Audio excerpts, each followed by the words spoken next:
वृक्ष के नीचे कामदगिरी के समीप विशाल वेदी बनी हुई है। बड़े बड़े ब्रह्म ऋषि भगवान वशिष्ठ जी, विश्वामित्र जी आदि और मिथिलाधिपति ज्ञान शिरोमणि विदेहराज जनक जी, नीचे सब अयोध्यावासी और भगवान श्री राम, लखन, भरत, शत्रुघ्न, पूरा समाज बैठा हुआ है। प्रभु ने पहले ही कहा था कि अब आप सब 4 दिन जनक जी को भी आए हुए होंगे और कई दिन अयोध्यावासियों को आप पधारे। यद्यपि संकोच वश ऐसा नहीं कहना चाहिए, पर यहाँ वन है, सबको कष्ट मिल रहा होगा और आप प्राण प्राण के जीव सुख के सुख राम, तुम तजितात सुहात गृह, तिन्हें विधाता बाम। अब हमें पता चल गया आप प्राणों के प्राण हो, जीवों के जीवन हो, आत्मा की आत्मा हो, सुख के सुख हो। भला प्रभु आपको छोड़कर लौट जाने में किसको सुख होगा? ऐसा लगता है विधाता बाम हो गया है। प्रार्थना हुई, कुछ निर्णय निकलना चाहिए, आधार मिलना चाहिए। आपसे कोई विमुख होकर कैसे जी सकता है? सारी सभा की दृष्टि विदेहराज जनक पर टिकी हुई है। ज्ञान निधान सुजान सुचि धर्म धीर नरपाल, तुम बिनु असमंजस समन को समरथ यही काल।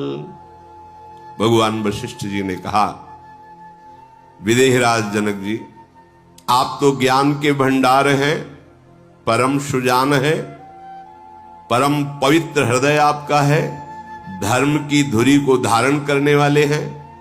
अब आप ही असमंजस को मिटा सकते हैं। कैसे जिए हम अयोध्यावासी, राम वन में है? आप ही बताइए क्या ठीक निर्णय रहेगा। मुनि वशिष्ठ जी के वचन सुन करके जनक जी प्रेम मगन हो गए और कहा, जो स्वयं ज्ञान के समुद्र है, उनके श्रीमुख से ऐसा वचन निकलना कोई आश्चर्य की बात नहीं है। पर प्रभु महाराज ने तो वनवास दिया श्री राम को और अपने प्राण त्याग दिए, और अब हम ये बड़ाई ले कि देखो हम ज्ञानी, हमको तो कोई मोह है नहीं, इसलिए राम वनवास में रहे। यही चाहते हो ना कि हम बोले, ये हम बड़ाई और ले। महाराज ने वनवास देकर तो प्राण त्याग दिए, ये महामहिमा। और हम कि भाई हम तो ज्ञानी हैं, हमें कोई मोह तो है नहीं, तो राम जी वन में रहे। यही सुनना चाहते हो क्या? मेरा हृदय कितना कठोर है कि महाराज की तरह ये प्रभु की विरह की बात सुनकर इस शरीर को क्यों नहीं छोड़ देता। जनक जी महाराज कह रहे, बड़े बड़े ऋषि मुनि ये देखकर आश्चर्यचकित हो रहे कि ज्ञान शिरोमणि जनक जी बोले, आश्चर्य की बात नहीं, ये भगवान के प्रेम की बात है। बड़े बड़े ज्ञानी जन भी प्रेम विवश हो जाते हैं। सनकादि को केवल भगवान के श्री चरणों की चढ़ी हुई तुलसी की गंध ने इतना व्याकुल कर दिया कि रोक देने पर असह्य नहीं हो गया। हमारे प्रभु शब्द स्पर्श रूप रस गंध के विजेता ज्ञानियों के भी चित्त में बलात् प्रेम आकर्षण कर दे, ऐसा प्रेम है। भरत जी खड़े हुए, सबको प्रणाम किया। जनक जी ने कहा, तात सुनो भरत, तुम जानते हो प्रभु श्री राम का स्वभाव, ये सत्यव्रत हैं, धर्म परायण हैं और सबके प्रति कृपा और स्नेह से भरे रहते हैं। इनको बहुत संकोच हो रहा है। हमारी राय है कि अगर तुम निर्णय कर दो तो बहुत अच्छा रहेगा। जनक जी ने भरत जी के नेत्रों से आंसू बहने लगे और कहा, प्रभु आप हमारे गुरुदेव वशिष्ठ जी, पिताजी महाराज इनके समान पूज्य और ज्ञान संपन्न है। महामहिम विश्वामित्र जी विराजमान हैं, बड़े बड़े तपस्वी ऋषि मुनि विराजमान हैं। बार बार हमारे ऊपर ही छोड़ दिया जाता है कि भरत जैसा कहे वैसे आप गुरुजनों के सामने नहीं बोलना चाहिए, पर अवसर है।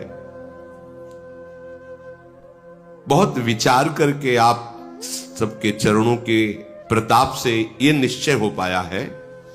आगम निगम प्रसिद्ध पुराना,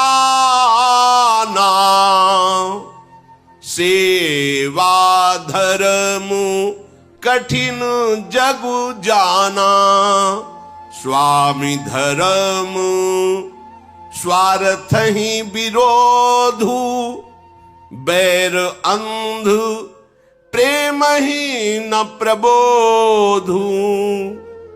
वेदों में, शास्त्रों में, पुराणों में सब जगह विचार पूर्वक खोजने पर पता चला कि सबसे कठिन और बड़ा धर्म है सेवक धर्म। कठिन और बड़ा धर्म है सेवक धर्म। सेवक धर्म में केवल स्वामी के प्रति कर्तव्य का पालन और अपने सुख की कोई चाह नहीं। स्वामी धर्म स्वार्थ ही विरोधु, अपने सुख की कहीं कोई चाह नहीं, केवल स्वामी को कैसे सुख पहुंचे, ये सेवक धर्म है। जैसे जब वैर प्रकट हो जाता है तो फिर वह अंधा हो जाता है, उसे दिखाई नहीं देता। ऐसे ही जब प्रेम प्रकट हो जाता है तो स्वार्थ धूल दूसरित हो जाता है। वो केवल अपने प्रीतम को सुख पहुंचाना चाहता है, जिसमें प्रीतम सुखी रहे। इसलिए राखी राम रुख धर्म व्रतु, पराधीन मोहि जानी,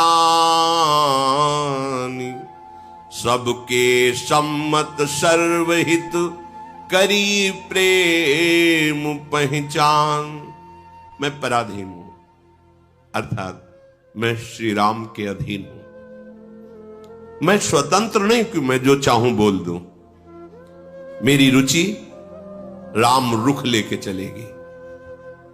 मेरे प्रभु सत्य का व्रत धारण करने वाले हैं, सबके प्रेम को पहचानने वाले हैं।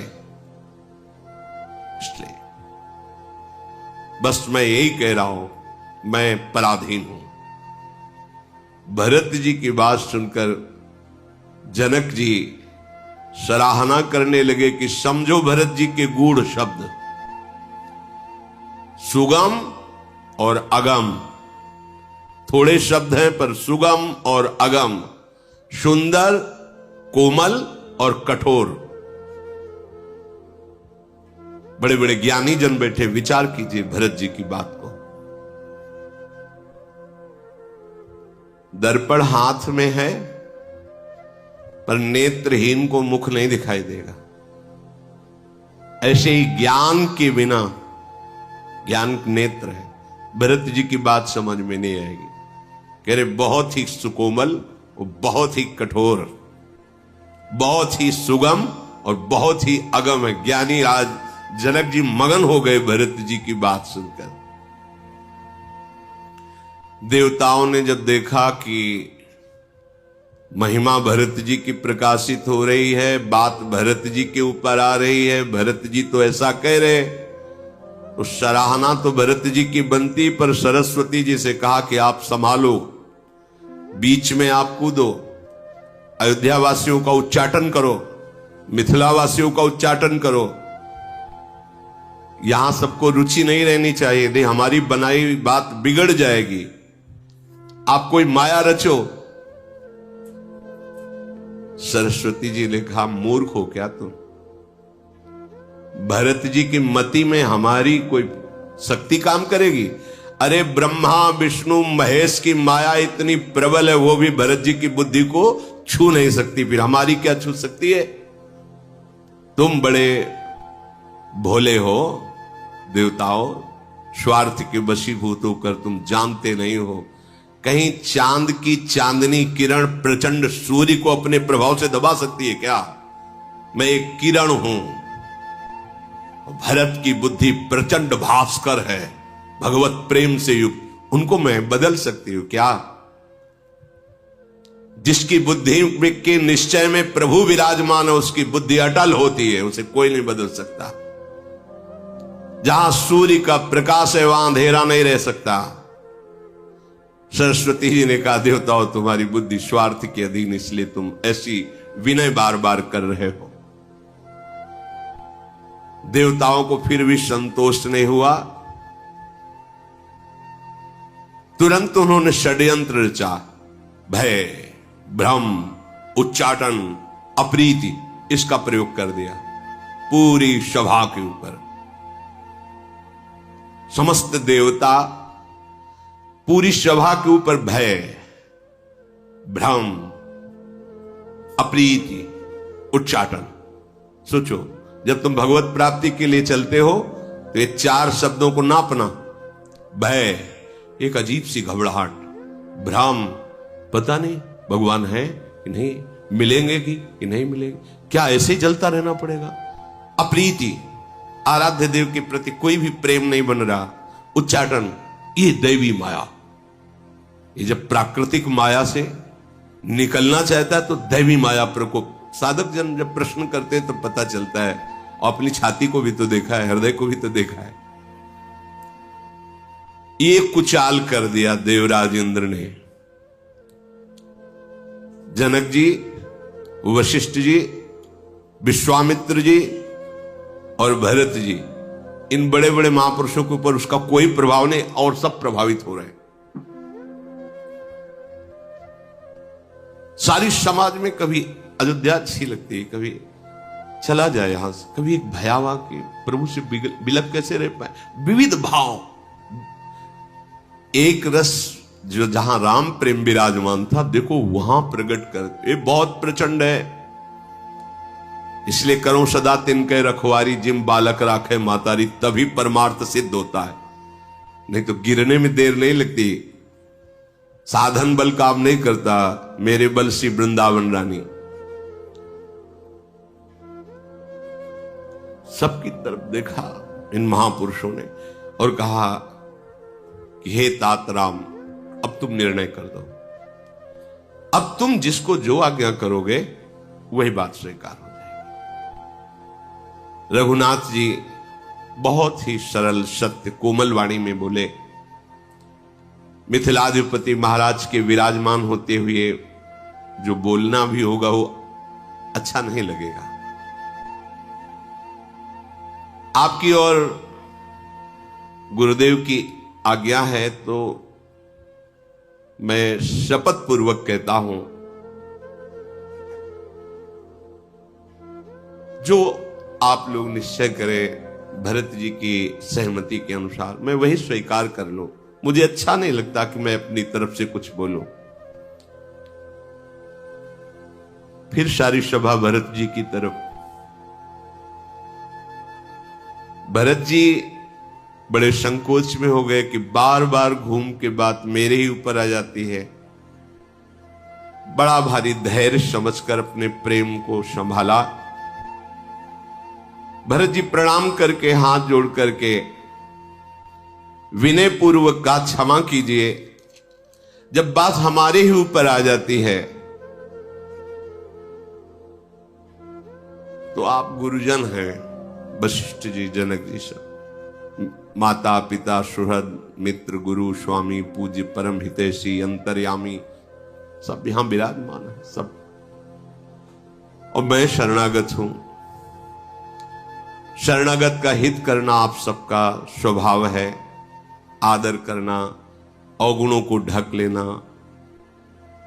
ये आपका स्वभाव है। आप जैसे स्वामी और मेरे जैसा द्रोह करने वाला सेवक पर आप बार बार हमारे ऊपर ही निर्णय छोड़ देते हैं। तो हमने देखा है त्रिभुवन में कोई ऐसा नहीं है जो ईश्वर की आज्ञा को मेट सके, और हमारे ईश्वरों के भी ईश्वर भगवान श्री राम है। ये ऐसे स्वभाव के हैं कि ढिठाई को भी सेवा मान लेते हैं। नाथ, यद्यपि मैं दूषण युक्त हूं पर आपको सब भूषण दिखाई दे रहा है। आपकी स्वभाव, आपकी रीति, हमने तो देखा है कि एक बार जो आपको प्रणाम कर ले, आप जीवन भर उसका निर्वाह करते हैं। सकृत प्रणाम किए अपनाए, एक बार प्रणाम कर ले तो जीवन भर। एक बार प्रणाम किया था इसने, इसलिए इसकी रक्षा करनी चाहिए। ऐसे तो आप हमारे स्वामी हैं। मैं भुजा उठाकर प्रण रोप कर कहता हूं कि स्वामी की इच्छा के सिवा मेरी अब कोई इच्छा नहीं रह गई। भरत जी ने कहा कोई इच्छा नहीं, जो हमारे स्वामी की इच्छा।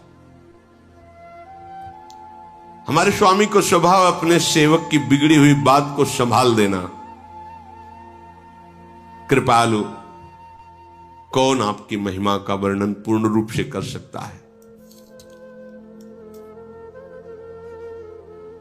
आपके चरण कमलों की रज को साक्षी बना करके अपने सुख की चरम सीमा में यही समझता हूं कि सोते जागते उठते बैठते मैं आपकी आज्ञा का पालन करूं। भरत जी ने कहा,